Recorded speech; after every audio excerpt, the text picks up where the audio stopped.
This is going to be a quick tutorial on going through the process of how I UV coat cubes. As you can see here, I already have the cube disassembled into its inner edges, its corners, and the core. You can set everything aside except for these corner pieces here. What we're going to want to do is, and here's just an example, take each and every corner, all 8 of them, and remove each individual tile. That way, in the end, we will have 24 different ones that we will be UV coating. Once the cube's fully taken apart, you should have 24 of these tiles here, 8 of these corner bases, and whatnot, whatever cube you're using. All that matters for this are these tiles. We're going to take one at a time. Take our UV coating gel, and what I like to do, excuse me for a moment, what I like to do for this is I like to get the tile, wipe it down really quick just to make sure there's no grease, lube, anything on it, dirt, whatever, for the most part. And it's okay to touch it afterwards. This is just a personal thing for me. And, you know, obviously we have to be touching it to coat it. But the next step is to take your UV coating gel. What we're gonna do, let me zoom in, is take the gel and start coating the piece. I don't know how well the camera's picking that up, but let's see here.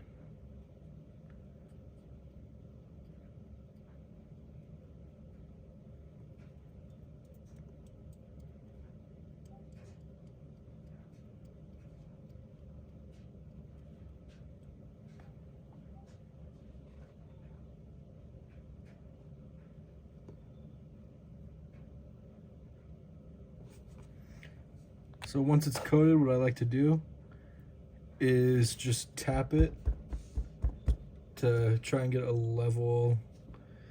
It doesn't do much, but it's just to try to get all the gel level. So kind of just tap it around, get a level surface as much as you can.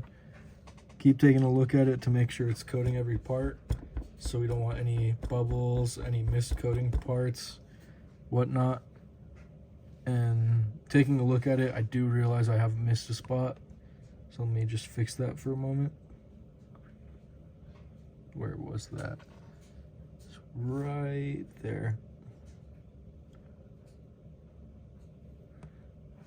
Sorry, didn't catch it on camera, but I missed a spot just up here in this corner area.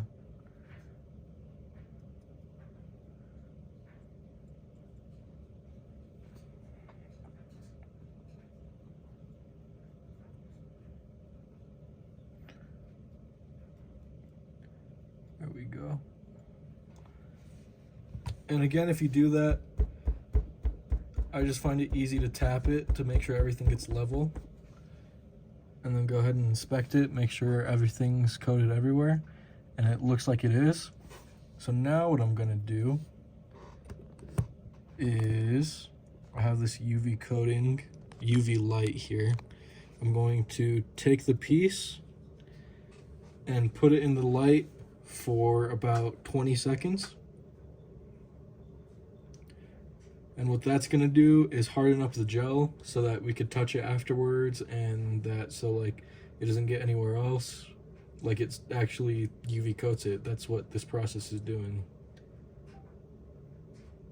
All right, and there's 20 seconds. I recommend not actually touching it afterwards, but if you would, it would not be gel, it would be hard.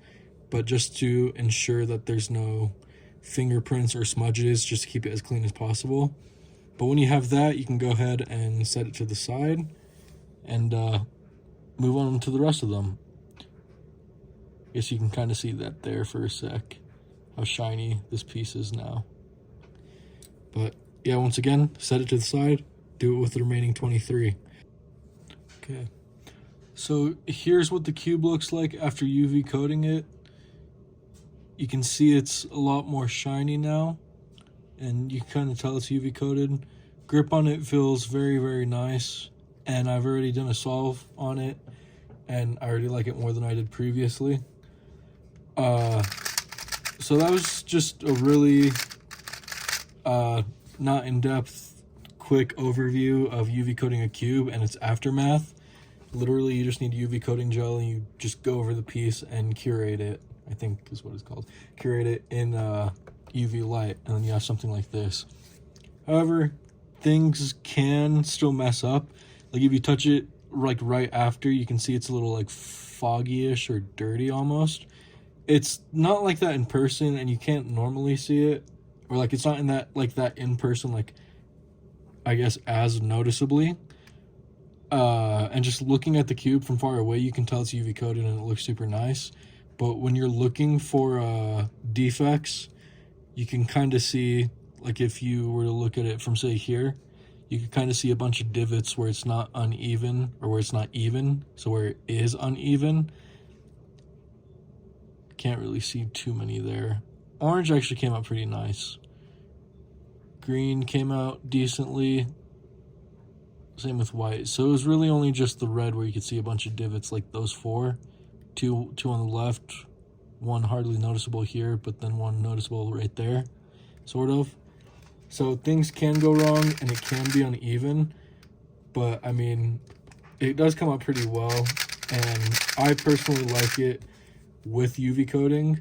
But if I were to choose between vapor polishing and UV coating, I would choose vapor polishing, only because it's easier, faster, has the same effect, it's more inexpensive, and I mean, for the same result, and for it being more inexpensive and just all around easier, throw it in there and wait for a few minutes.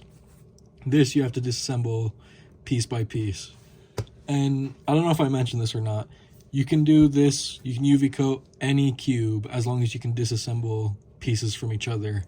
The reason we disassemble it is so that, say we were just to coat this entire yellow face right now, it could get inside the cube, and then when we curate it, it could stick together and harden together, so then it wouldn't be able to turn and it wouldn't function. And even if you were able to take it apart and like get the pieces separated, it probably wouldn't turn the same again. So that's why it's recommended to take everything apart, is to make sure everything still turns in the end. And this turns the exact same. I just like it so much more now because it's like just UV coated, it feels grippier. It's really nice now. But yeah, once again, that's just a quick overview of a UV coating tutorial. Might try to make one more in depth, but I don't really know how to go more in depth from here, other than, again, take a cube apart, get the gel, go over it, curate it for 20 seconds, let it rest. Literally, that's all it is. It's very easy, very simple, but again, you have to be careful while doing it to not catch any fingerprints, any dirt, anything that will, you know, curate while you're curating it, like, indefinitely. So, yeah. Good luck if you try this, and thanks for watching.